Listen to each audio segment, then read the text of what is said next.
Bonjour, nous terminons aujourd'hui la lecture du chapitre 7 du Deutéronome, qui surprend un petit peu, parce que suite à un passage uniquement centré sur les bénédictions, voilà que le verset 16 renoue avec une violence assez radicale.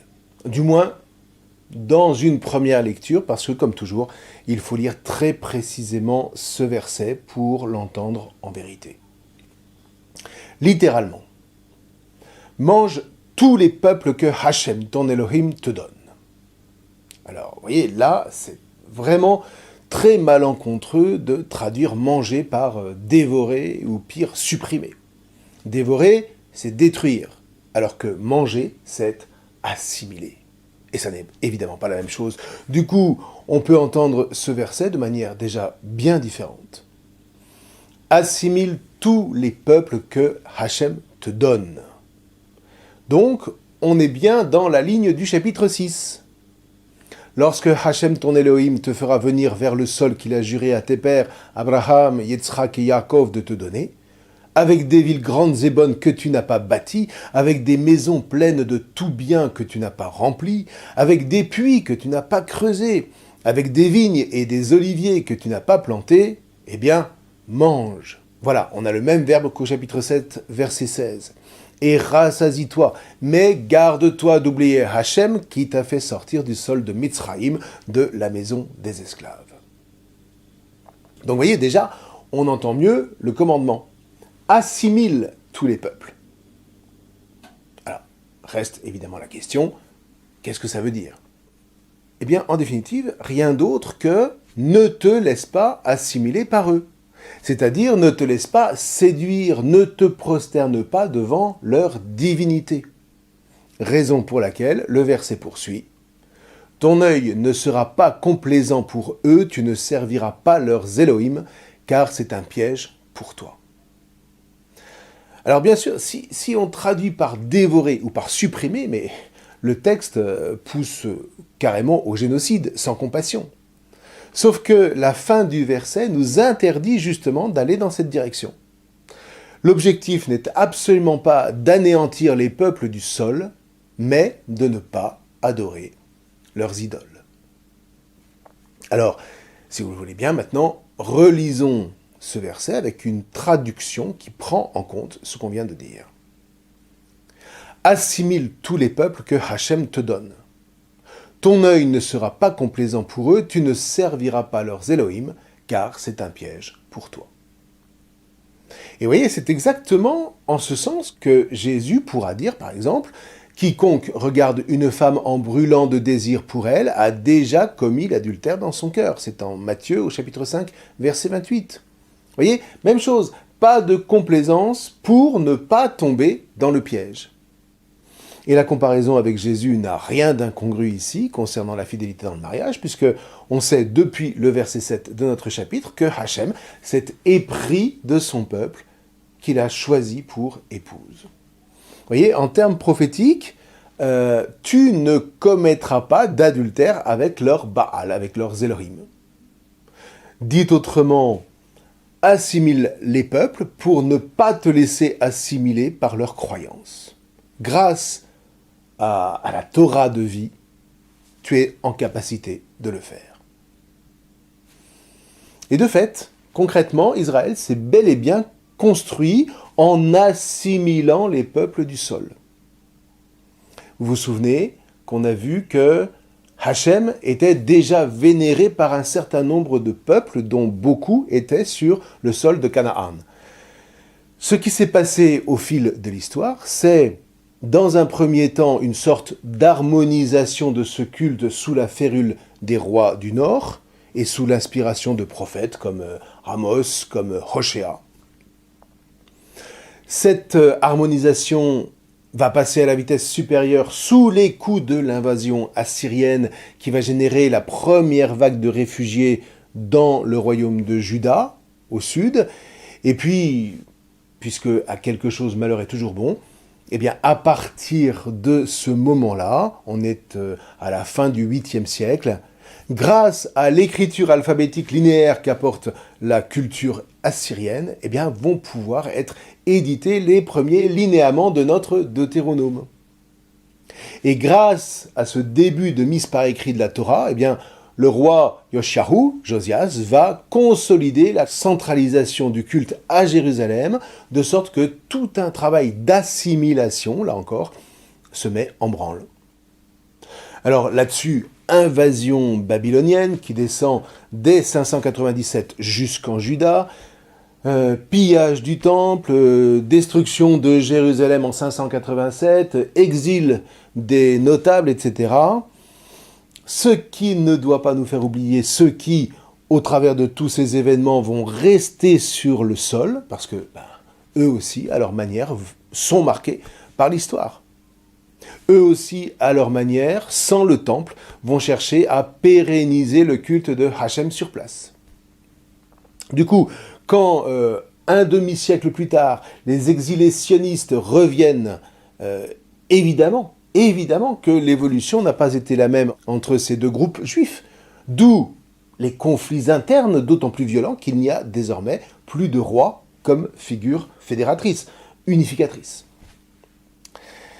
C'est un certain Néhémie, au milieu du 5e siècle, alors que l'Empire perse vient de renverser Babylone, qui est envoyé à Jérusalem comme plénipotentiaire du roi pour rebâtir précisément Jérusalem et stabiliser ce qui n'est plus politiquement que la petite province de Judée.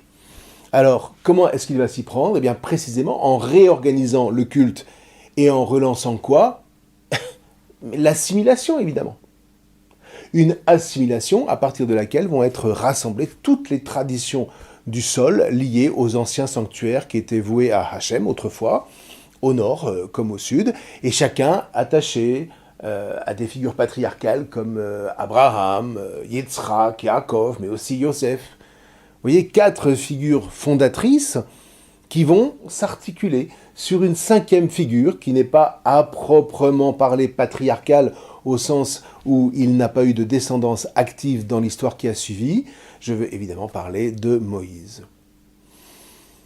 Toujours est-il que c'est à partir de ce retour d'exil que vont être fédérées, c'est-à-dire assimilées en une seule famille, toutes ces traditions, sous l'égide de ce qu'on désignera sous le nom des tribus d'Israël. On va ainsi composer le récit national, d'où va germer peu à peu la Torah, sous l'égide de laquelle sera posé cet impératif d'assimilation. C'est-à-dire, avant de pénétrer sur le sol promis, Moïse, ça vient de la Torah, nous demande d'opérer cette assimilation. Et en faisant ça, eh bien évidemment, le rédacteur du Deutéronome légitime cette assimilation comme faisant partie du projet de Hachem dès le départ, tout en sachant pertinemment qu'elle a demandé du temps. Lui-même ne le sait que trop bien, ce rédacteur, puisqu'il vit plus de 5 siècles après le récit qu'il est en train de mettre en scène. Bon, voilà, en tout cas, pour ce qui concerne cette fameuse assimilation, j'espère que vous ne vous perdez pas trop dans toutes ces allées et venues dans l'histoire. Ceci dit, maintenant, notre récit pose une autre question. Si ce sol constitue précisément l'héritage des fils de Israël, eh bien, le corollaire, c'est nécessairement que les nations en face sont déshéritées. Et c'est ce que dit explicitement le verset 17. Comment pourrais-je les déshériter ? Alors, on traduit le plus souvent par déposséder, mais là encore, c'est beaucoup plus subtil que ça. Ça veut dire quoi ? Ça veut dire que ce sol, en fait, a une destination singulière, qui est d'être le lieu où est honoré Hachem par l'observance de la Torah. Donc, dans la logique biblique, si les nations qui l'occupent, ce sol, n'observent pas cette Torah, eh bien c'est que le sol ne leur est pas destiné, c'est QFD. Sauf qu'attention, parce que l'argument vaut aussi pour Israël. Accepter ce sol en héritage suppose, pour le peuple, de se mettre en travail sur lui-même pour soulever le joug de la Torah. Vous voyez, il ne s'agit surtout pas, à la manière des empires conquérants, de se considérer comme une nation qui jouirait de se sentir toute puissante sous prétexte qu'elle aurait l'appui de Hachem. Il ne s'agit pas de prendre le pouvoir, il s'agit de répondre à l'exigence de Hachem qui veut que sur ce sol et sur nul autre, un culte lui soit rendu. ce qui est une manière de dire aux fils de Israël, « Je vous interdis de conquérir d'autres sols, d'autres pays. Installez-vous là, et à partir de là, eh bien, faites rayonner la lumière de la Torah pour tous les peuples de la terre. » Vous voyez, on peut dire qu'il y a une véritable vision derrière cette installation. Et donc, une exigence, on vient de le dire, une exigence qui, si elle n'est pas tenue, aura pour conséquence que l'héritage sera perdu par Israël. Le sol sera restitué aux nations. Et encore une fois, l'auteur du Deutéronome ne le sait que trop bien. Vous voyez, ce fut la grande angoisse de l'exil. Hachem nous aurait-il déshérités? Non, répondent les prophètes. Revenez à Hachem et vous retrouverez l'héritage. Et le but premier de la rédaction de la Torah n'est pas ailleurs que de tout faire pour que l'héritage ne soit pas perdu, précisément. L'exil a été un sacré avertissement, suffisamment cuisant pour qu'on ne tergiverse plus en la demeure. Reste que le piège guette Israël, et c'est précisément ce que vont raconter plus tard les livres de Shmuel, Samuel, et les livres des rois. Tous les anciens de Israël se rassemblent et viennent auprès de Shmuel à Rama. Ils lui disent « Voilà que tu as vieilli et tes fils ne vont pas sur tes chemins. Maintenant donc, établis sur nous un roi pour nous juger comme toutes les nations. » Oui. Alors maintenant, j'espère qu'on voit le danger.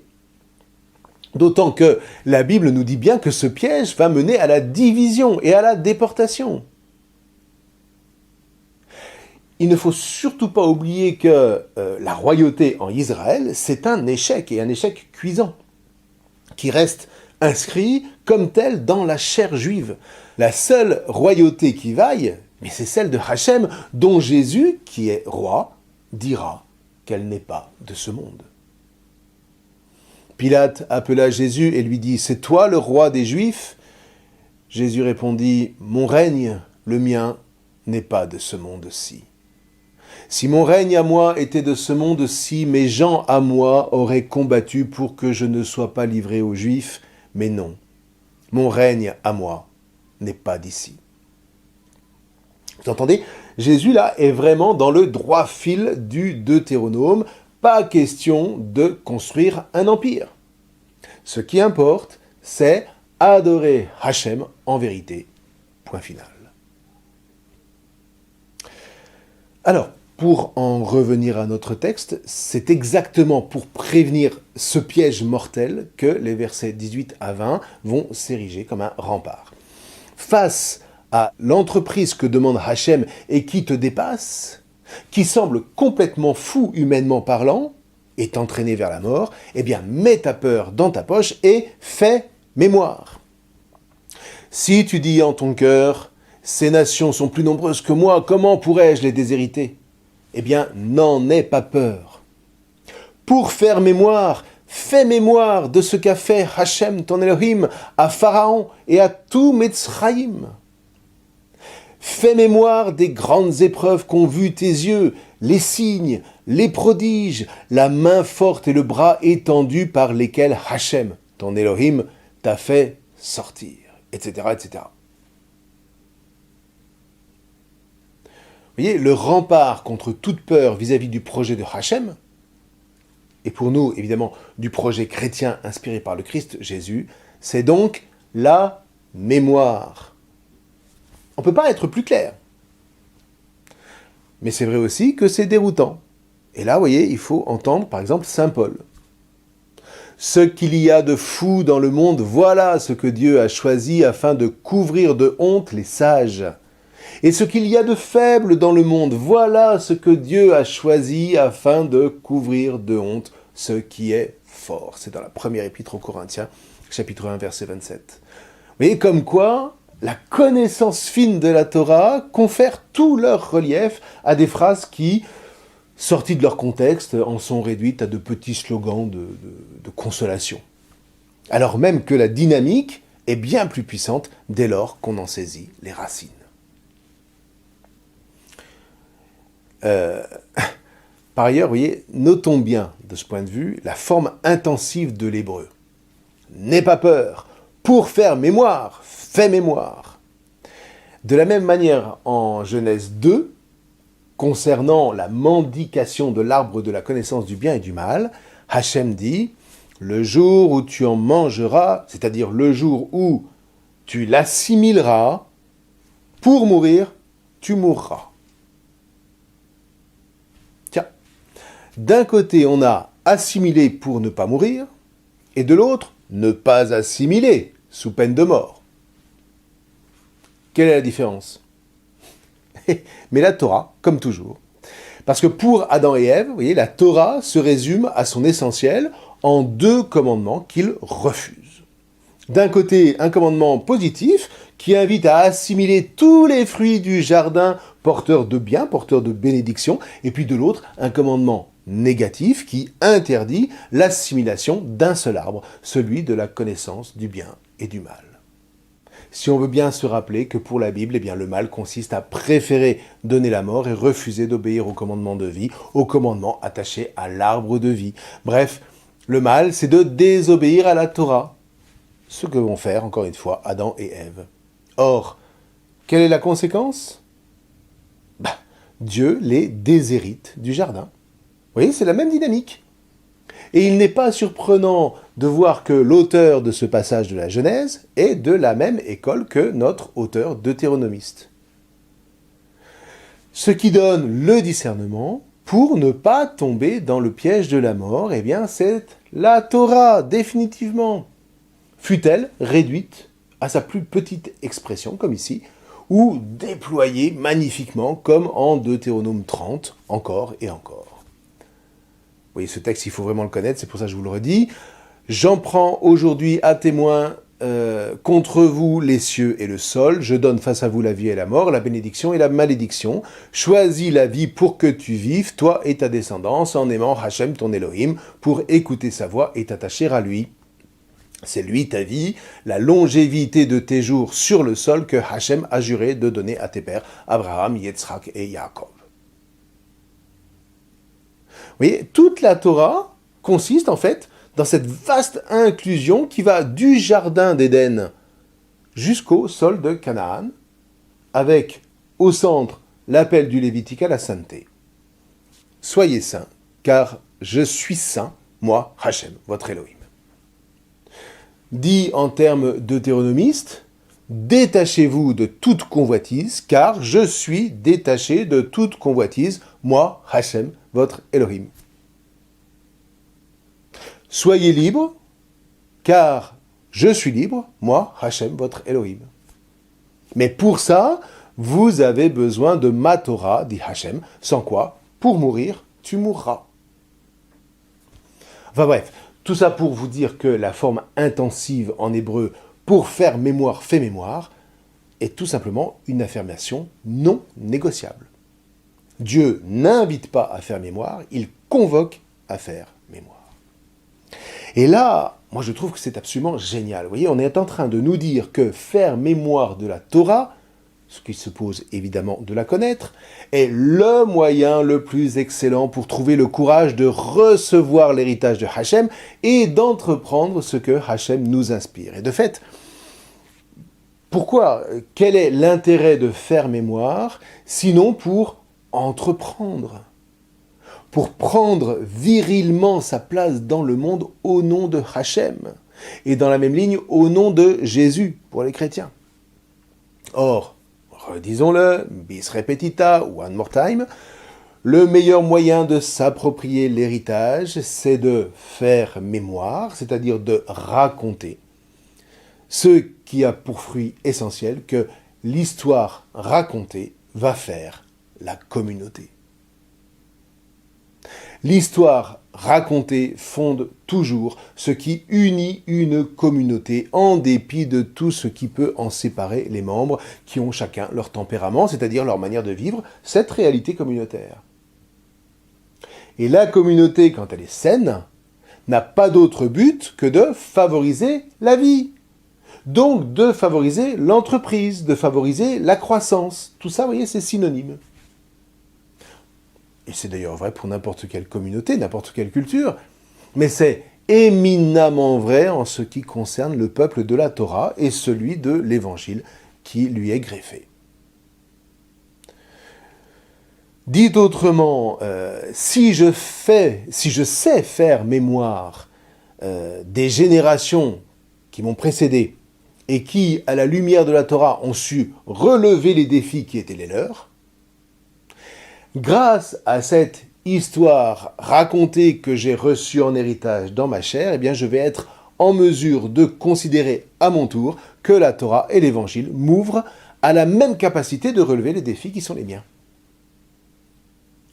Pourquoi apprendre par cœur la parole de Dieu, les psaumes ou l'Évangile ?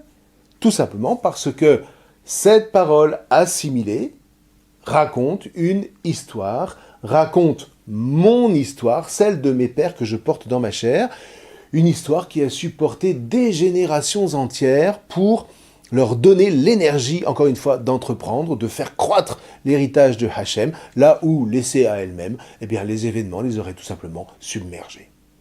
Pensons une nouvelle fois ici à la parabole de la maison bâtie sur le roc. Alors voilà, donc si nous faisons mémoire, comme nous y invite avec insistance la Torah, pas de problème pour comprendre le verset 20 qui, sans ça, reste juste insupportable de violence. Mais, à la lumière de cette mémoire, si on se souvient de la violence et de la mort invoquée par Pharaon contre Israël, qu'il voulait tout simplement faire disparaître, si on se souvient de la leçon qui veut que celui qui invoque la mort contre un ennemi verra cette mort retomber sur lui-même et sur les siens, rappelons-nous la 10e plaie et la mort des premiers-nés de Mitzraïm, alors on comprend que les guêpes que Hachem est prêt à lâcher sur les ennemis d'Israël le seront si ces ennemis se comportent avec la même prétention que Pharaon a éradiqué Israël de la surface de la terre. Alors maintenant, approfondissons la question. Pourquoi Hachem veut-il que Israël s'installe et qu'il s'installe là ? Certainement pas pour se vanter au nez et à la barbe des autres nations, non pas pour fanfaronner à l'instar des rois assyriens, babyloniens ou perses, puisque notre chapitre 7 a explicitement posé que Israël est le plus petit d'entre les peuples. Hachem veut que Israël s'installe sur ce sol pour y avoir tout simplement son QG, c'est-à-dire à Jérusalem. Alors pourquoi là et pas ailleurs ? Là, vous irez le lui demander quand vous vous présenterez devant lui. Toujours est-il que Hachem veut que Israël s'installe sur ce sol, pour que, à partir de ce sol, les hommes s'ouvrent peu à peu au véritable sacrifice, qui ne consiste pas à acheter les bienfaits ou à nourrir une pseudo-divinité, mais à poursuivre la montée vers lui, la montée vers Hachem, que la sortie de Mitzraïm a amorcée. Il s'agit d'apprendre peu à peu à renoncer à l'ego meurtrier pour se recevoir d'un autre. Et à la lumière de la Torah, qu'il s'agit de scruter et de célébrer à travers le culte, découvrir ce qu'exister pleinement signifie. Je ne me donne pas à moi-même et pour moi-même mon existence, je la reçois encore une fois d'un autre transcendant, je la reçois de Hachem. Par conséquent, au regard de cet enjeu, qui va avoir un retentissement sur tout le genre humain, eh bien, on comprend bien que s'opposer à l'installation de Israël, c'est s'opposer à ce projet divin que Israël va porter, certes courageusement, mais pas non plus sans peine. Parce que être élu ne garantit absolument pas la belle vie, et même promet une existence assez dure face à la jalousie inévitable des nations. Pourquoi lui et pas nous ? Il n'en reste pas moins qu'être élu, eh bien c'est recevoir une mission d'élévation en ce monde pour qu'advienne le règne de Hachem, dont la puissance ne relève pas de ce monde, ça c'est Jésus qui le dira à Pilate, ce monde où le mal prend les rênes sous couvert d'un bien mensonger. Ceci dit, puisque dans un premier temps ce monde ne connaît que la force armée, eh bien À Israël de montrer où est la véritable force. À Israël de prendre les moyens de s'installer, de rester lui-même grâce à l'observance des commandements de Hachem, en veillant à ne pas se compromettre avec les idoles qui corrompent justement les nations. Encore une fois, aucune vanterie derrière tout ça, mais bien la conscience naissante d'une mission d'élévation qui s'inscrit au cœur d'une existence digne de ce nom, là où n'importe quelle autre nation ne se perçoit exister, elle, qu'en écrasant les voisins. Ceci dit, désormais, face à la volonté des nations d'exterminer ce dernier petit venu, pour ainsi dire, plus question pour les fils d'Israël de se contenter de prendre la fuite comme à l'époque de la sortie de Mitzrayim. Il faut affronter les problèmes en face, entrer sur ce sol et puis faire son nid. Et face à ceux qui veulent t'exterminer, extermine-les, dit Hachem au verset 24. Entendons par là, défends-toi. Alors oui, venant de la bouche de Hachem, on est un peu surpris par la violence des mots. Mais en fait, la lumière est dans les versets 25 et 26.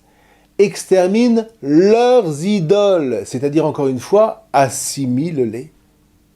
Là est la véritable conquête.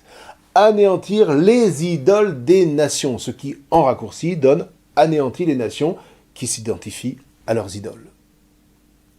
Et là, à la fois, on comprend mieux, c'est violent, à n'en point douter, mais rappelons-nous toujours que la Torah, tout comme les évangiles, n'est pas faite pour les mollassons, qui veulent bien des fruits, mais qui refusent de se salir les mains en allant les cueillir. Quant à la question de l'abomination, on touche là un thème prophétique et sapientiel, et à nouveau, nous dit le récit, il faut faire mémoire. Ici, le prophète Isaïe est le plus clair. Les façonneurs de statues sont tous un tohu, le néant, si vous voulez. Ils défont la création. Ils sont au niveau du tohu-bohu primordial du premier chapitre de la Genèse. Celles qu'ils convoitent sont sans aucun profit. Leurs témoins ne voient ni ne connaissent rien, de sorte qu'ils sont dans la confusion. Quelqu'un a-t-il formé un L ou fondu une statue sans aucun profit ? Voici que tous ces adeptes sont dans la confusion et ces artisans rougissent. Ils se rassemblent tous, ils se tiennent là, ils tremblent et ensemble ils sont dans la confusion.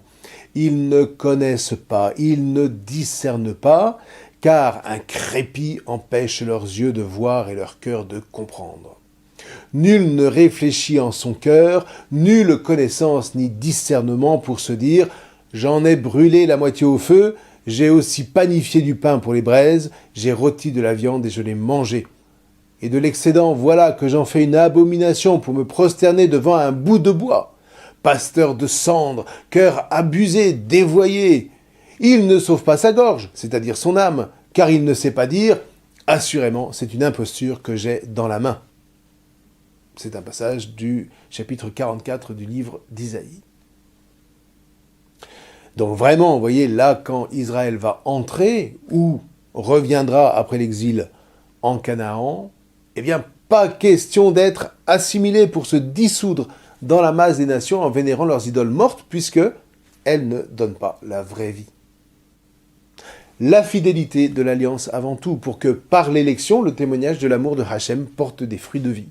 Et c'est ce que commencera à nous dire le chapitre suivant, que nous verrons la prochaine fois. Je vous souhaite une lecture féconde de tout ce chapitre 7, qui nous dit en son centre « Garde les commandements, les décrets et les règles ». C'est au verset 11, parce que Hachem s'est épris de vous, le plus petit de tous les peuples, au verset 7, et qu'il n'attend qu'une seule chose, partager à ceux qui montent vers lui, en étant fidèles à la Torah, la vie qui est inscrite dans la bénédiction de l'Alliance. Ça, ce sont les versets 13 et 14.